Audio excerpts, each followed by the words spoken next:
Hello friends, welcome back to this channel. दोस्तों, इस video में वोडाफोन आइडिया के लिए हम लोग बातचीत करेंगे, लेकिन आगे बढ़ें उससे पहले आपसे दो रिक्वेस्ट करना चाहूँगा। पहले रिक्वेस्ट कि अगर आप डीमेट अकाउंट ओपन कराना चाहते हैं, डिस्क्रिप्शन बॉक्स में एक लिंक दिया गया है दोस्तों, आप उसे फॉलो कर सकते हैं। अगर आपका कोई जानने वाला है या चाहने वाला है, जो भी हैं, अगर उनको ज़रूरत हो तो लिंक डिस्क्रिप्शन बॉक्स में दिया गया है, आप देख सकते हैं।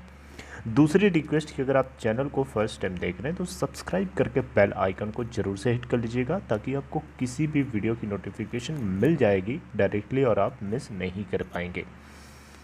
दोस्तों, वोडाफोन आइडिया लिमिटेड के अंदर लास्ट ट्रेडिंग सेशन में आपने देखा हो तो 278.5 मिलियन टोटल वॉल्यूम ट्रेड किया गया एनएससी के प्लेटफॉर्म पे। 6.05 की ओपन प्राइस के बाद 6.00 का लो बनाया और 6.35 का हाई भी बनाया।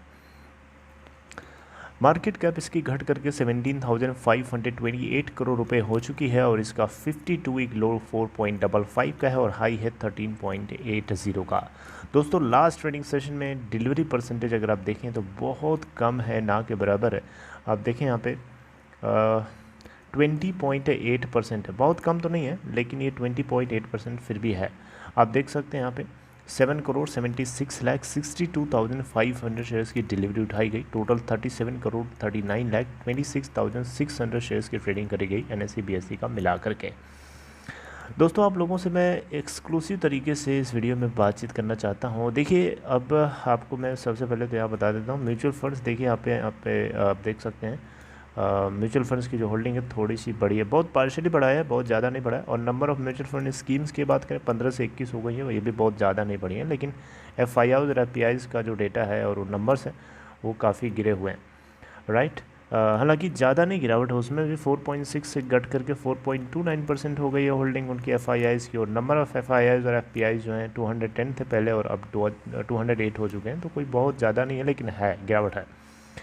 दोस्तों, आप लोगों से मैं बात करना चाहता हूँ वोडाफोन आइडिया। देखिए दोस्तों, वोडाफोन आइडिया को लेकर के पेनफुल सिचुएशन जो आपके सामने है, आपके साथ जो हो रही है, मैं उस स्टेज से गुजर चुका हूँ और मैं उस चीज़ को बहुत अच्छे से समझ सकता हूँ। आपके पेन को आपको मैं रियलाइज़ कर सकता हूँ, उसको समझना ही नहीं, बस मैं आपको टच भी कर सकता हूँ आपका जो पेन है। दोस्तों, आप लोग अगर पुराने हो इस चैनल से, अगर आप पुराने से हैं, पहले से जुड़े हैं, तो आपको बहुत अच्छे से याद होगा इसका जब स्टॉक प्राइस 2.40 का टच किया था ना एक समय पे, उस समय मेरे पोर्टफोलियो का 99% इस कंपनी का जो स्टॉक था 98% स्टॉक पूरा रेड हो चुका था। और उस समय भी मैंने आपसे यही कहा था, hold hold hold, don't sell. Panic में होकर के आप उसको बेच करके भागो बिल्कुल नहीं। अगर मैं उस समय बेच देता तो 98% कैपिटल इरोड हो सकती थी, लेकिन ऐसा मैंने किया नहीं, ना करने दिया किसी को। मैंने अपने एंड से लोगों को सजेशन दिया, समझाया कि आप होल्ड करिए, होल्ड करिए, होल्ड करिए। दोस्तों, क्या होता है कि हम सबका एक नेचुरल ये होता है, हम किसी चीज़ को ना धीरे धीरे भूलने लगते हैं, चाहे वो अच्छी चीज़ हो चाहे बुरी चीज़ हो। अगर हम उस चीज़ को अगर याद ना करें, अगर उसको हम कभी रिमाइंड ना करें अपने आप को, तो वो चीज़ अपने आप दिमाग से जो है उतरने लगती है, भूलने लगती है। ये नेचुरली होता है। अगर ऐसा ना होना तो वो भी एक बहुत बड़ी प्रॉब्लम हो सकती है हम सब के साथ। तो हम लोगों के साथ ये नेचुरली होता है कि हमारे साथ कोई बहुत प्रॉब्लम होती है, उसको हम धीरे धीरे भूलने लगते हैं।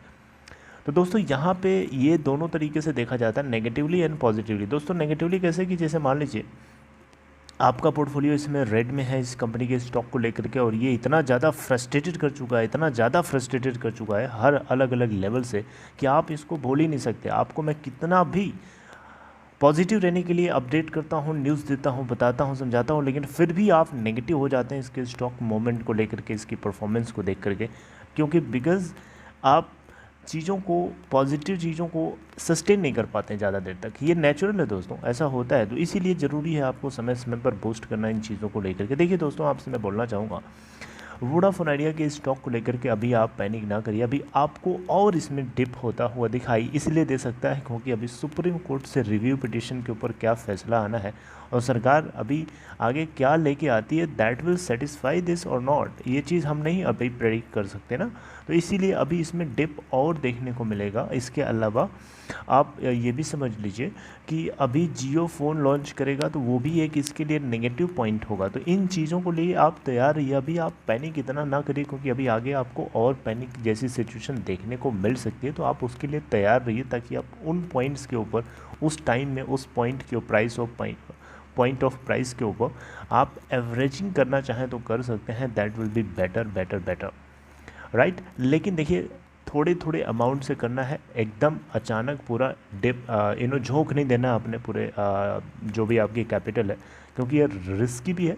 लेकिन फिर भी मैं आपसे बोलूँगा कि कंपनी को बचाने के लिए सरकार के लिए बहुत ज़रूरी है। लेकिन सरकार हो सकता है जेन्युइनली इस चीज़ को डिस्कस कर रही हो अपने अलग अलग ऑफिशियल्स में, और इसके क्या कॉन्सिक्वेंसेस होंगे क्या नहीं होंगे, कितना ये बेनिफिशियल होगा या नहीं होगा, अभी कोई चीज़ डिस्क्लोज नहीं हुई है। इसीलिए मैं आपसे बोलूँगा कि अभी आपको पैनिक नहीं करना है इसके अंदर, राइट। धीरे धीरे सिचुएशन इम्प्रूव हो सकती है, और लेट्स सी कि क्या आगे सरकार का क्या आगे रिलीफ पैकेज आता है, उससे हमें थोड़ा आइडिया लगेगा, थोड़ा सा लाइट हमें दिखेगी अंधेरे में कि कहाँ किधर डायरेक्शन है, कहाँ जाना है। समझ रहे हैं मेरी बात को? देखिए, अगर सिचुएशन थोड़ी सही होती है, सुप्रीम कोर्ट से अगर कुछ सही हो जाता है, जिसके चांसेस तो मुझे कम लगते हैं, लेकिन फिर भी अगर हो जाता है, जैसा कि रविंद्र टक्कर जी ने कहा था, सीईओ ने, इसके अलावा सरकार का रिलीफ पैकेज अगर इस टेलीकॉम इंडस्ट्री के लिए हेल्दी बनाए रखने में कामयाब हो पाता है, तो मुझे लगता है कि एफआईआईज़ इसके लिए या कोई भी इंटरनेशनल या डोमेस्टिक मार्केट से इन्वेस्टर इसको मिल सकता है वोडा आइडिया को, जैसे कि एयरटेल को मिला और जियो को मिला है, राइट। क्योंकि अभी इसके ऊपर एक बहुत बड़ा क्वेश्चन एग्जिस्टेंस को लेकर के है कि सरकार का जो वायबल पैकेज होगा क्या वो इसके लिए सफिशिएंट होगा, क्या प्रोमोटर्स इसके अंदर इनपुट करेंगे कि नहीं करेंगे। ये सारी चीज़ें अभी क्लैरिटी नहीं है इन चीज़ों के ऊपर। तो जैसे रिलीफ सब कुछ एक ही चीज़ों के ऊपर लटका पड़ा हुआ है, वो है सरकार का इंटरवेंशन, गवर्नमेंट का इंटरवेंशन, और सुप्रीम कोर्ट का नज़रिया क्या है एजीआर के रिकम्पिटेशन को लेकर के, राइट। तो इन चीज़ों को लेकर के आप पैनिक ना करिए प्लीज़, आपको समझा रहा हूँ, समझिए इस चीज़ को, पैनिक ना करिए। पैनिक करके बेचने से कोई फ़ायदा नहीं है, आप लॉस में बाहर होंगे, आपका ही इरोजन होगा, आपका ही नुकसान होगा। इसीलिए मैं आपसे रिक्वेस्ट करूँगा, पैनिक बिल्कुल ना करिए, होल्ड रखिए होल्ड रखिए होल्ड रखिए। देखिए, फ्रस्ट्रेशन में बहुत लोग गोलियाँ खा खा के ज़िंदा हैं, लेकिन फिर भी मैं आपसे बोलूँगा कि आप परेशान ना होइए। देखिए, कोई भी कदम उठाइए उससे पहले आप उसको 100 बार सोचिए कि वो सही है कि नहीं है, राइट, एंड देन आप उसको इम्प्लीमेंट करिए। चलिए, आपसे आगे नेक्स्ट वीडियो के साथ मिलता हूँ, तब तक अपना ख्याल रखिए, take care, I will see you next time.